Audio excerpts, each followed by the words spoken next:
Hello everyone, welcome to my channel. आज हम सीखेंगे 8th nerve examination, 8th nerve vestibulocochlear nerve. तो आज ये वीडियो बहुत फनी होने वाली है क्योंकि हमारे साथ एक स्पेशल गेस्ट है समायरा। ठीक है, समायरा बहुत डेस्परेट थी कि उसको सब्जेक्ट बनाया जाए, तो आई एक्सेप्टेड दैट रिक्वेस्ट। ठीक है, बट फॉर श्योर आज हम वेस्टिबुलोकोक्लियर नाउ याद करके ही छोड़ेंगे और बहुत ही इजी तरीके से, राइट। तो 8th नाउ है वेस्टिबुलोकोक्लियर नाउ। फाइन, अब वेस्टिबुलोकोक्लियर नाउ की हम दो डिवीजन में पढ़ते हैं। One division is the cochlear division which is used for hearing, ठीक है, और दूसरी डिवीजन है वेस्टिबुलर डिवीजन। ठीक है, तो क्या क्या टेस्ट करेंगे इसमें वो हमें पता होना चाहिए। तो पहले करते हैं हम cochlear nerve division, right. Cochlear nerve division के लिए कुछ टेस्ट हैं जिसे अगर हम एनलिस्ट करें तो first test is watch test, right. Watch test क्या होता है कि सब्जेक्ट को आप एक ईयर ऑक्लूड करके पीछे से हम वॉच लेके आएंगे, ठीक है, और वॉच का जो टिक टिक साउंड होता है वो जब भी सब्जेक्ट सुने वो हाँ बोलेगा और उसके अकॉर्डिंग हम देख सकते हैं we can compare with the normal. ठीक है, तो वॉच टेस्ट हम यहाँ नहीं परफॉर्म कर रहे हैं क्योंकि उसका कोई यूज भी नहीं है। एक ब्रॉड डेफनेस रूल आउट करने के लिए वो यूज किया जा सकता है। इसके अलावा वॉच टेस्ट के साथ साथ कभी कभी विस्पर टेस्ट भी यूज कर लिया जाता है। सेम वॉच की बजाय अगर आप विस्पर करते हुए आएंगे, आप सब्जेक्ट से पूछेंगे फॉर एग्जाम्पल, अगर सब्जेक्ट बता देता है कि उसका नाम क्या है तो यानी उसे ऑडिबल था ये विस्परिंग साउंड, राइट। तो ये विस्पर और वॉच टेस्ट दोनों ही यूज में नहीं आते, कोई खास रूल आउट भी नहीं करते, हमें हेल्प भी नहीं करते हियरिंग डिफेक्ट को रूल आउट करने के लिए। तो बस ये just to make a list है जो आपको एग्जाम में बताने पड़ते हैं, तो इसीलिए मैंने इंक्लूड किए। Then is tuning fork test, tuning fork test or audiometry, and then there is some other test which is evoked potential। ये evoked potential वाला हम बाद में डिस्कस करेंगे, मैं सेपरेट वीडियो बनाऊंगी एक इसकी। ठीक है, ऑडियोमेट्री जो होती है वो ईएनटी में होती है। बेसिकली आपको एक साइलेंट रूम में बिठा दिया जाता है विद हेडफोन, ठीक है, और हेडफोन के साथ आपको थोड़ा थोड़ा साउंड सुनाया जाता है, उसका थ्रेशोल्ड मैपिंग होता है। तो थ्रेशोल्ड अगर ज्यादा है नॉर्मल से तो यानी आप कहीं ना कहीं डेफनेस की डिग्री जो है वो बता सकते हैं। तो ये भी आपका नहीं है इस अगर आपको आता है इतना एग्जामिनेशन, ये दोनों ही आपको परफॉर्म नहीं करने। तो बेसिकली कोक्लियर डिवीजन में हमें परफॉर्म करने हैं tuning fork test, right. Tuning fork test में अगर मैं लिस्ट बनाऊं तो ट्यूनिंग फोक टेस्ट में first is Rinne's test, Rinne's test, second is Weber's test, and third is Schwabach test, Schwabach, ठीक है, एंड फोर्थ इज एबीसी। अब ये टेस्ट हम याद करेंगे और टिप्स पे याद करेंगे कि इनका अप्लाइड एस्पेक्ट क्या है। तो इस लर्निंग में आपकी हेल्प करने वाली है Samaira. So Samaira, say hi to my audience. Hi. Okay, तो समायरा आपकी हेल्प करने वाली है लर्निंग के लिए ट्यूनिंग फोक टेस्ट। फाइन, तो एक एक करके हम सीखेंगे। तो फर्स्ट इज रीनीज टेस्ट। अब रीनीज टेस्ट जो है ट्यूनिंग फोक टेस्ट इज, तो ट्यूनिंग फोक टेस्ट में पहली बात हमें पता होना चाहिए कौन से ट्यूनिंग फोक्स। तो आपको बहुत सारे लैब में ट्यूनिंग फोक देखने को मिलेंगे, 128, 256, 512 एंड सो ऑन, राइट। तो हमें कौन सा ट्यूनिंग फोक लेना है, that is also a viva question. So 128 का ट्यूनिंग फोक नहीं लेना हमें माइंडेड, वो लोएस्ट फ्रीक्वेंसी का ट्यूनिंग फोक है, वो वाइब्रेट होता है। बट रेस्ट जो ट्यूनिंग फोक हैं वो जब वाइब्रेट होते हैं 256 एंड 512, ये दो फ्रीक्वेंसी के ट्यूनिंग फोक जब वाइब्रेट होते हैं तो एक साउंड इफेक्ट जनरेट करते हैं। ठीक है, अगर कभी आपको इस बात में कंफ्यूजन हो या समझ नहीं आया तो दोनों ट्यूनिंग फोक को वाइब्रेट करके सुन के देखना। एक में आपको वाइब्रेटिंग जो एक जर्र साउंड होता है वाइब्रेशन के साथ वो सुनाई देगा, और दूसरे में आपको एक घंटी का साउंड जैसे होता है वो सुनाई देगा। ठीक है, तो ये साउंड इफेक्ट ज्यादा होता है 256, 512। ओके, तो चलो अब हम पहला टेस्ट सीखते हैं विच इज रीनीज टेस्ट। अब रीनीज टेस्ट क्या होता है, पहली चीज हमें हर टेस्ट की पता होना चाहिए कि उसका अप्लाइड क्या है, क्या काम है वो बेसिकली। तो रीनीज टेस्ट है ये पता लगाने के लिए कि हमारा एयर कंडक्शन बेटर है या बोन कंडक्शन बेटर है, या फिर अगर मैं दूसरी भाषा में बोलूं तो कंडक्टिव डेफनेस पता करने के लिए होता है। ओके, तो पहले हमें पता होना चाहिए एयर कंडक्शन क्या होता है और बोन कंडक्शन क्या होता है। एयर कंडक्शन होता है जब पिन्ना से साउंड वेव्स इकट्ठी करके हम external ear, then tympanic vibration होती है, फिर ऑसिकल्स वाइब्रेट होते हैं, फिर हमारा अंदर जाके इनर ईयर में ओवल विंडो से कोक्लिया में फ्लूइड मूव होता है जिसकी वजह से इनर हेयर सेल जो है डीपोलराइज होता है एंड कोक्लियर नाउ जो है फायरिंग होती है, इसको हम बोलते हैं एयर कंडक्शन। अगर हम मेस्टोइड प्रोसेस पे ट्यूनिंग फोक को लगाते हैं बेस को और ये वाइब्रेट होकर कोक्लिया के फ्लूइड को मूव कर रहा है, इसे हम बोलते हैं बोन कंडक्शन। तो रिनीज टेस्ट में हमें बस ये पता करना है कि बोन कंडक्शन बेटर है या एयर कंडक्शन बेटर है, ठीक है। तो समायरा, आपके ऊपर मैं वाइब्रेट करके ट्यूनिंग फोक को आप यहाँ पे इसे रखूंगी ऐसे, ठीक है, ओके। उसके बाद जब आपको वाइब्रेशन बंद हो जाए तो मैं यहाँ आगे लेके आऊंगी, आपको ये बताना वाइब्रेशन बंद हो गई। जब यहाँ वाइब्रेशन बंद हो जाए आपको हैंड रेज करना, ओके, ये आपको करना है, ठीक है। तो अब जब हम ये टेस्ट करने जा रहे हैं, दूसरा ईयर ओक्लूड होना चाहिए। मैंने मोस्टली वीडियोस में देखा कि ईयर ओक्लूड नहीं होता, बट होना चाहिए, राइट। तो चलो परफॉर्म करते हैं टेस्ट। अगेन वाइब्रेट कैसे करना है, हमें यहाँ से पकड़ना है ट्यूनिंग फोक को और बोनी प्रोमिनेंस पे हिट करना है और ये वाइब्रेट हो जाएगा, ठीक है। तो चलो परफॉर्म करते हैं रिनीज टेस्ट, ओके। आप ईयर ऐसे ओक्लूड कर लो, ऐसे, ठीक है। तो ऐसे करेंगे, ऐसे वाइब्रेट किया, ठीक है, और मेस्टोइड पे रख दिया।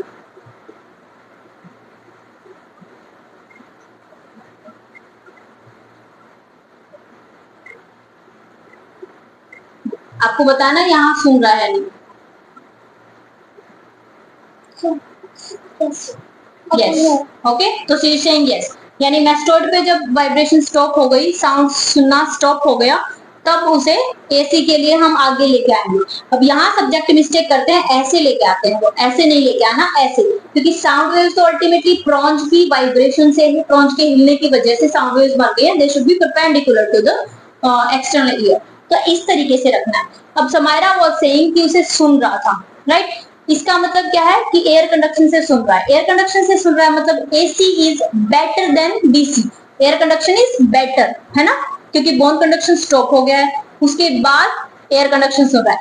AC is better than BC, ये है इंटरप्रिटेशन। इसको हम बोलते हैं Rinne's positive, and Rinne's positive is normal, right. अगर एबनॉर्मल होता है तो वो होगा रिनीज नेगेटिव। इसका मतलब क्या है कि जब हम सब्जेक्ट का यहाँ लेके आएंगे स्टॉप होने के बाद, उसे कुछ नहीं सुनाई देगा, ठीक है, okay.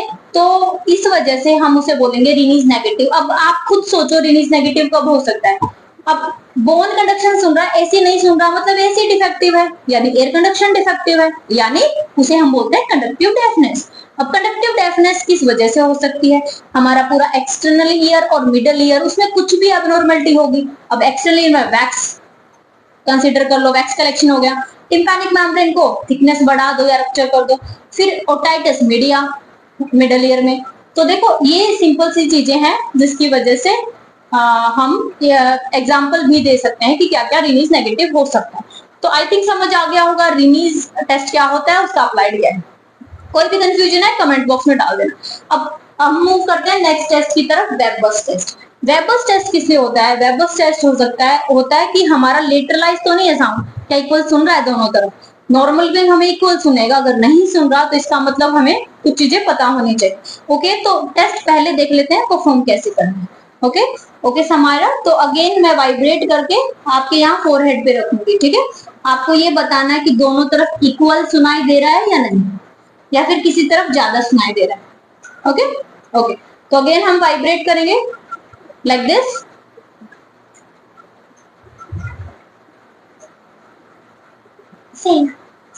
Same on both side कह रही है ये। अदरवाइज फॉर एग्जाम्पल मेरा ये आता है लेफ्ट साइड लिटरलाइज, मैं बोलती हूँ कि मेरा साउंड इक्वल नहीं आ रहा, मैं अगर करती हूँ तो लेफ्ट साइड ज्यादा सुनाई दे रहा है। अब इसका क्या मतलब है? अगर मैं आपको कहूँ कि मेरा AC इज डिफेक्टिव, यहाँ पे मेरा वैक्स कलेक्शन है फॉर एग्जाम्पल, तो left side my AC is defective, air conduction is defective, तो आप खुद बताइए मुझे कमेंट करके कि मेरा बोन कंडक्शन इस तरफ ज्यादा होगा या कम होगा।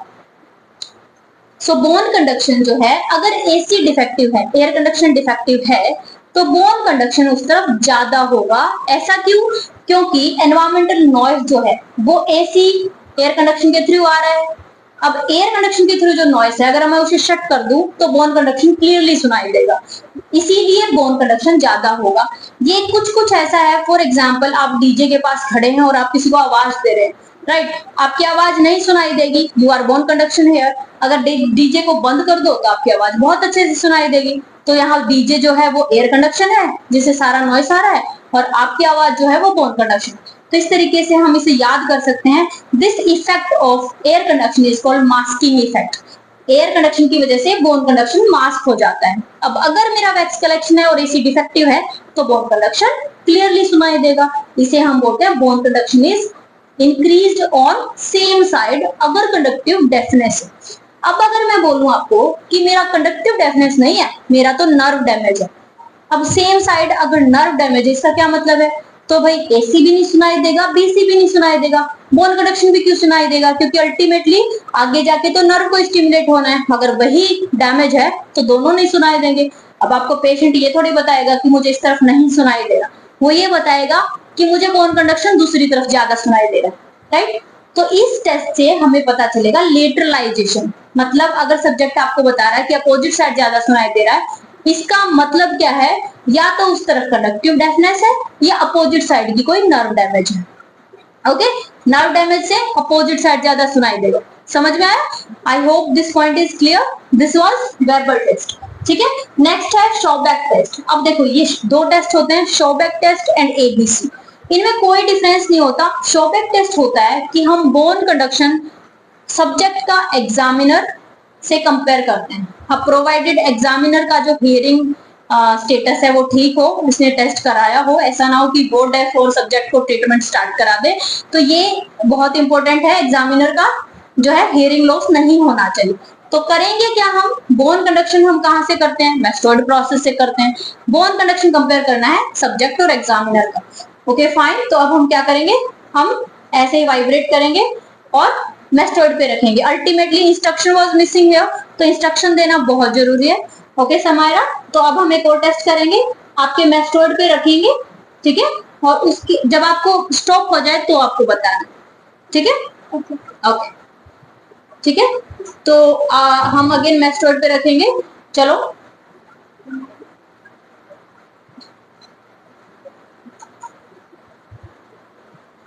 आपको हैंड रेज करना है। Okay let's stop. Okay so it's stop. तो again I will place on my mastoid. ठीक है, तो हमें कंपेयर करना है। तो अगर यहाँ पे जो है बोन कंडक्शन, कभी कभी ऐसा होता है कि हम रिवर्स भी करते हैं। मतलब ऐसे ही मैं वाइब्रेट करूंगी, ठीक है, अपने मैस्टोइड पे रखूंगी,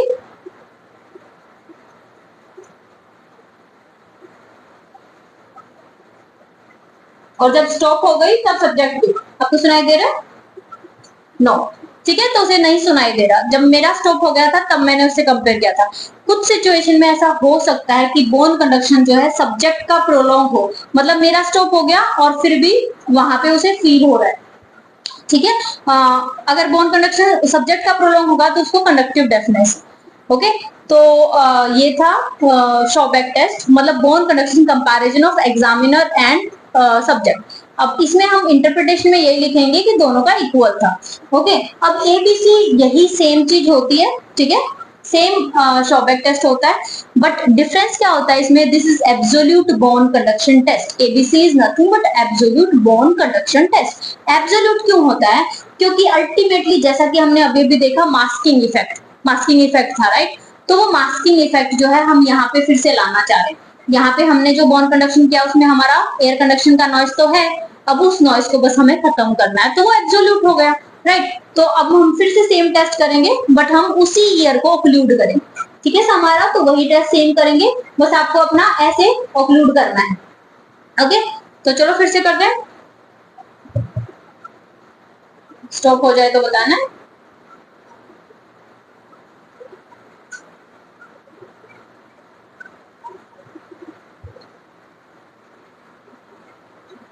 स्टॉप। ओके, तो अब मैं क्या करूंगी? सेम प्रोसीजर ऑक्लूड करके, मतलब अल्टीमेटली बोन कंडक्शन को प्रेसाइज कर रहे हैं हम और एसी को ऑक्लूड करके देख रहे हैं, तो कोई वाइब्रेशन नहीं फील हो।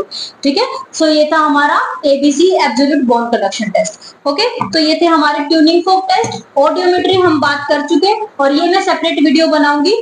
ये होता है brain stem auditory evoked potentials, मतलब हमारे सीधा हम ब्रेन से पूरे पाथवे की डिटेलिंग ले सकते हैं। बेसिकली हम पूरे पाथवे को ट्रेस कर सकते हैं। कुछ एक कॉम्प्लेक्स फिक्स मॉर्फोलॉजी होती है वेवफॉर्म की, अगर हम यहाँ से रिकॉर्ड करें तो तो यहाँ ब्रेन स्टेम से होता है इसका। तो ये वीडियो में कैसे रिकॉर्ड करते हैं, क्या इसका सिग्निफिकेंस है, कौन कौन से इंडिकेशंस हैं, वो सब हम एक सेपरेट वीडियो में डिस्कस करेंगे। यहाँ बहुत कॉम्प्लेक्स हो जाएगा, बट यूजी पर्पज के लिए ये एग्जाम के लिए इंपॉर्टेंट नहीं है, ठीक है। ये दोनों ही टेस्ट अगर आप चाहें तो स्किप कर सकते हैं, आपको यही बताने हैं for exam point of view. तो ये था हमारा कोक्लियर नर्व। अब बात करते हैं हम वेस्टिबुलर नर्व की। वेस्टिबुलर नर्व में 3 टेस्ट होते हैं। वेस्टिबुलर नर्व, अब वेस्टिबुल क्या होता है, बहुत सारे बच्चे मैंने कंफ्यूज होते हुए देखे हैं। वेस्टिबुल मतलब balance, it's fine, it's correct, but वो बैलेंस नहीं जब आप गिर रहे हो और आपकी एंटी ग्रेविटी मसल आपको खड़ा करने की या बिठाने की कोशिश करते हैं, राइट, गिरने से जो बता रहे, वो बैलेंस नहीं, पोस्चर मेंटेनेंस है वो डिफरेंट चीज है, राइट। यहाँ बैलेंस है हमारी हेड मूवमेंट से रिलेटेड बैलेंस। तो बैरनी, कैलोरी टेस्ट, ये 3 टेस्ट करेंगे हम उस वेस्टिबुलर नर्व को चेक करने के लिए। अब वेस्टिबुलर नर्व हम सबने फील कर रखी है, कभी आप स्विंग्स पे बैठे हो, कभी आप रोटेट हुए हो किसी चेयर पे बुरी तरह से, आप सबको डिजी फील हुआ होगा, वर्टाइगो फील हुआ होगा, वो सारा इसी नर्व का काम था, ठीक है। तो सबको हम आराम से देख सकते हैं वेस्टिबुलर नर्व हमारी इंटैक्ट है। तो यहाँ पे कुछ ऐसे टेस्ट करेंगे। अब हमें कुछ ऐसा चाहिए जो उस नर्व को स्टिमुलेट कर सके। तो एक तरीका है, अगर हम वार्म सेलाइन और हॉट सेलाइन अगर हम एक्सटर्नल कैनाल में डालें, ठीक है, एक्सटर्नल ऑडिटरी कैनाल, अगर हम सेलाइन डालें हॉट एंड कोल्ड, तो हम इस नर्व को स्टिमुलेट कर सकते हैं। ये एक तरीका है जिसे हम बोलते हैं Barany's caloric test. Barany's caloric test. अब इसमें टेम्परेचर क्या होता है, बॉडी टेम्परेचर होता है हमारा 37, उससे 7 डिग्री कम और 7 डिग्री ज्यादा, मतलब 30 डिग्री एंड 44 डिग्री। ये 2 टेम्परेचर हम लेंगे सिरिंज से, सब्जेक्ट को ऐसे ऐसे हेड करेंगे सब्जेक्ट का, और हम इन्फ्यूज कर देंगे हमारा सिरिंज के साथ, हॉट फिर कोल्ड, ठीक है। जब ऐसा होगा तो आई में ऐसे सैकेडिक मूवमेंट आएगी, निस्टैग्मस हम ऑब्जर्व कर सकते हैं क्लियरली, ठीक है। ये हम रिकॉर्डिंग भी कर सकते हैं इलेक्ट्रोड्स के साथ, बट इतना हमें करना नहीं है, यूजी लेवल पे करना नहीं है, बट हमें आना चाहिए। निस्टैग्मस की एक डायरेक्शन होती है, राइट निस्टैग्मस या लेफ्ट निस्टैग्मस, जिस तरफ फास्ट मूवमेंट होती है उस तरफ का निस्टैग्मस होता है बेसिकली। और हम याद भी कर सकते हैं इसे काउज के फॉर्मूले से, COWS काउज, ठीक है। ये क्या होता है, CO मतलब कोल्ड सेलाइन के साथ opposite side of nystagmus, warm WS same side. Warm सेलाइन जब डालेंगे तो सेम साइड में निस्टैग्मस होगा, cold opposite side, warm same side. तो ये वाइवा क्वेश्चन बनता है, इसलिए आपको पता होना चाहिए निस्टैग्मस किस तरफ होगा। तो this was all about Barany caloric test. Intact है तो हमें निस्टैग्मस मिलेगा, डिजी फील होगा, वर्टाइगो फीलिंग होगी, ठीक है। तो ये था हमारा इजी सा बैरनी कैलोरी टेस्ट। दूसरा है स्पेशल रोटेटिंग चेयर टेस्ट। अब ये तो देखो हमने सबने फील किया होगा, रोटेटिंग चेयर जो होती है ऑफिस में, उसे रोटेट करो बुरी तरह से, आपको वर्टाइगो फील होगा, डिजी फील होगा। अल्टीमेटली इसका मतलब क्या है, vestibular nerve is intact, okay.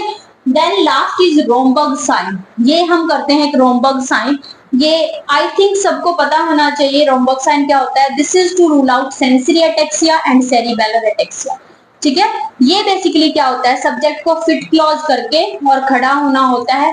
अगर वो बॉडी स्वे हो रही है इसका मतलब सेरिबेलम इशू है, सेरिबेलर एटेक्सिया बोलेंगे, रोमबर्ग पॉजिटिव। और अगर फिर हम कराते हैं आईज क्लोज सब्जेक्ट की, और अगर आईज क्लोज करके बॉडी स्वे हो रही है तो इसका मतलब जैसे ही सेंसरी इंफॉर्मेशन जाती है बॉडी स्वे हो रही है, राइट। तो इसे हम बोलते हैं सेंसरी एटेक्सिया, ओके।